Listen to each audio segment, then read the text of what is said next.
This azalea likes to be about 1 inch above the soil line when you plant it.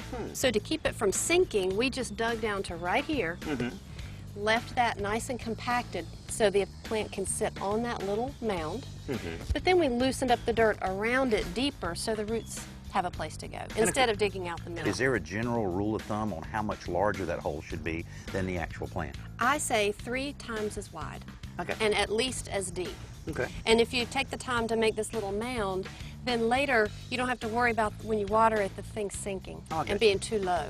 It keeps it up at the right height. Well, here, I can help you finish it up. What's next? That sounds good. Well, let's put this plant in the ground. Okay, all right.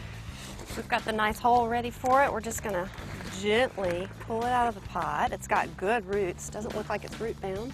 And I guess when you position something, you need to be conscious of if it's full in one direction or the other in terms of how it'll be viewed. You do. You want it to look good when you plant it. See, I'm catching on to this. So let's turn this a little bit. This side's nice and full. We'll have it facing out. And that's deep enough, huh?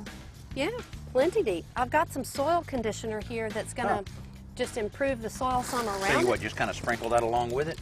Yeah, not too much. You know, we want this plant to grow out into the roots, out into the yard. So we don't need to put too much right here around it, but just a little bit since it's fall, winter's coming.